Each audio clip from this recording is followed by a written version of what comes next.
Hey guys, welcome to another video. So today what I thought I'd do is have a look at advanced combat. Now you'll find this in 2d6 Legendary Dungeon. It's a little bit different from the normal combat you get in 2d6 Dungeon. To do this, I have the new Advanced Combat bookmark. It's double-sided. It was part of the 2d6 Legendary Dungeon campaign, and you could select it as an add-on. But it will be available once those products have gone to the backers. Now you can see it's a simple bookmark, but it contains a lot of information. And to help it explain the advanced combat, I'm going to go through the bookmark stage by stage, explaining as I go and comparing it to normal combat so you can see what the differences are and the fact that actually the advanced combat isn't that more complicated than normal combat. There are just some things you have to look out for. So firstly, on the bookmark, you can see that there are special types of damage. In the first instance, we just need to know what those are. So we have cold and ice, heat and fire. Each has a colour, each has an icon, and when these are added to the enemy's manoeuvres, which we'll look at in a minute, they retain the colour of their damage type, which is an indication of what type of damage they are. So these special damages are located next to the manoeuvre dice set. Let's have a quick look at that. Now, on this legendary creature here, the shimmer form, you can see under shocking touch that it has a +9 ice damage. You can see it on there, next to within the manoeuvres section of the card. We'll get back to the importance of that in a minute. Immunity and vulnerability. If immune to a type of damage, ignore it when hit. So if the shimmer form hits you and you're immune to ice damage, you do not take that additional ice damage. And if you're vulnerable to a type of damage, which some of these creatures are, which is indicated on the creature's card, and don't forget this is just in the Legendary Dungeon, immunity and vulnerability. The shimmer form is immune to ice damage and its vulnerability is fire damage. So if you were to hit the enemy using fire damage, which is an extra impact, which is added to your weapon, which we'll go over, then that shimmer form would take an extra 2d6 damage as listed on here. So you have to check whether the creature is immune or vulnerable to a type of damage. Now, you can be as well, but it's less common. Key here is you're going to be looking at the creatures and trying to see what strategy you might have for attacking if they're vulnerable to a particular type of damage or if they're immune. It might indicate on the types of maneuvers that you use, might help you choose. As an aside, you can do 2 actions before combat. So that means you could cast a scroll, 2 different types of action. You can cast a scroll and throw an axe. You are a legend coming to this dungeon, so you're more skilled. You do things more quickly and more precisely. So this allows you to do 2 actions rather than 1, which is the normal situation in combat in 2d6 Dungeon. Exact die rolls, which is what we've been talking about. So the exact die rolls, I'm going to read this out and then explain it a bit more carefully, showing these cards here. When you roll to hit, you are now looking for exact primary and secondary rolls for the adventurer and creature. Extra impacts are attached to a die in the dice set. If the exact number is rolled the first time without shifting the die, then it is triggered and the effect applied. This is as long as you can adjust the other die to the required second part of that maneuver to make a successful hit.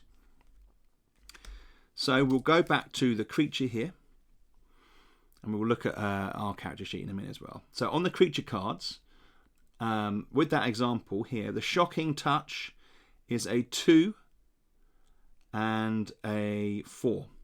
Now if I rolled dice here and I got a 2 and a 3, I could decide, I'm looking for these dice. This is the primary and secondary. The primary 2 matches that first die on the shocking touch attack. So I could keep that if I wanted to, but I would still have to shift the second die to make that maneuver work. But because that 2 was an exact roll, the first time it was rolled, it wasn't shifted or changed. It remains exact, and that 2 then counts, and the extra damage is triggered because it's next to that die, to the right of that die there. Now, if you rolled a 6, if you rolled, say, a 2 and a 6 on here, you have the lightning spear. Now, this is a 4 and a 6 maneuver. The secondary here is a 6. That would match the secondary die on that maneuver, lightning spear, and the +8 ice damage would then come into effect if they could shift their die to 4 to complete the maneuver and make it actually work. And then they would get that particular piece of damage attached to their attack. Now, on our sheet, on the character sheet, you will have a series of extra impacts. So extra impacts are tagged to the dice set for your maneuvers. When you're creating a character, which we're not going to go into in this video, you tag on the extra impacts to your numbers, and it is exactly the same as it is for the monsters, for the creatures, the enemies you face. So if you roll a primary 3 on here, it triggers the CR extra impact, which you can see on the back of the combat card is +2 damage and +2 health.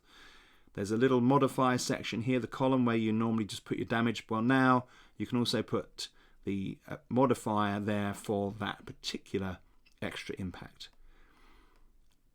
And the same goes if you rolled a secondary 4 for this solid deluge, the second maneuver here. That would trigger the IF, which is ice damage here, +8 ice damage, and you across there on that side.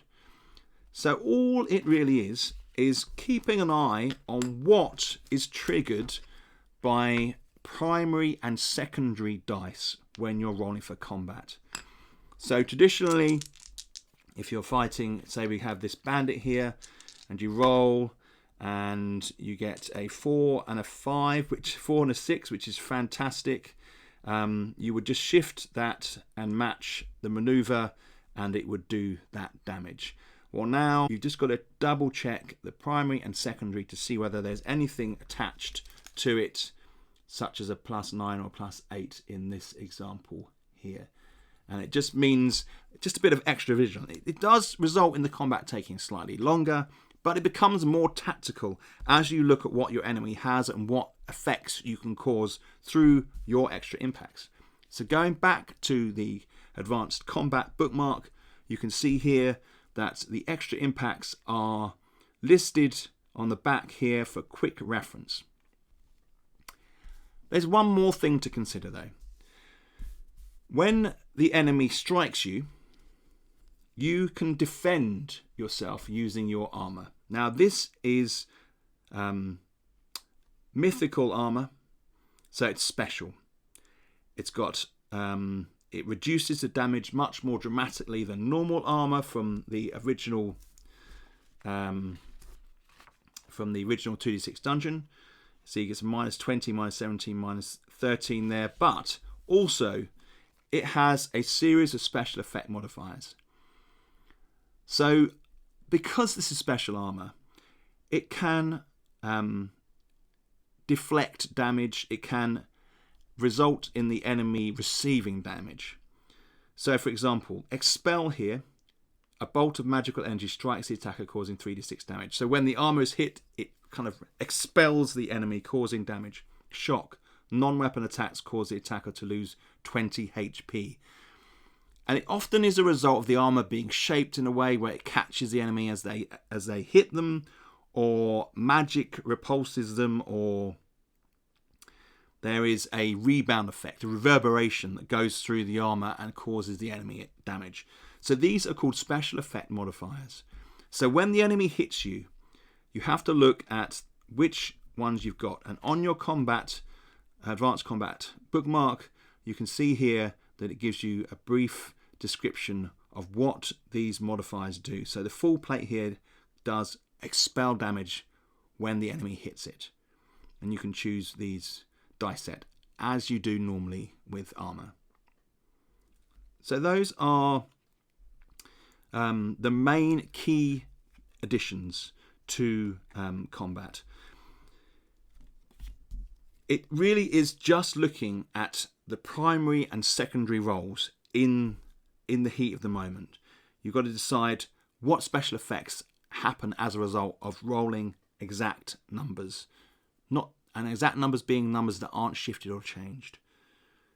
And in that way, what you'll find is these creatures, they have more flavour. There's more of a tactical element towards how you approach certain situations. And it allows you to implement special effects that you have, in a sense, implemented into your arsenal. And you can bring those to arms and fight the enemy in that particular way. Now, within the 2d6 legendary rules, there are explanations to generating your own legendary armor and sword. And that's in there. But if you play 2d6 Realm, you can craft your own sword or weapon and armor. It doesn't have to be a sword, it can be any type of weapon. In fact, we encourage other types of weapon just to add a bit of character and flavour to your experience. So that is the main changes to combat. So if you've got any questions, please let me know down below, because I will get in there and I will answer anything you put in as well as I can. It's one of these things, because it looks a bit complicated on the image here. I think it can be a little bit overwhelming for people, but I'm telling you now that it is just a question of keeping track of what exact numbers you roll when you're doing combat. So guys, I hope you found that useful. I hope it was understandable.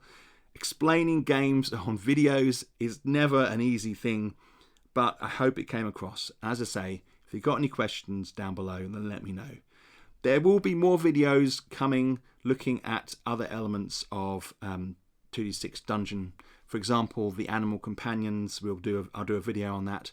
But in the short term, if you did find this useful, if you click the thumbs up, and if you're not subbed already, it'd be awesome if you could. And there's a little bell symbol you can click, which will give you alerts. Folks, thanks for watching, and I'll be back very soon.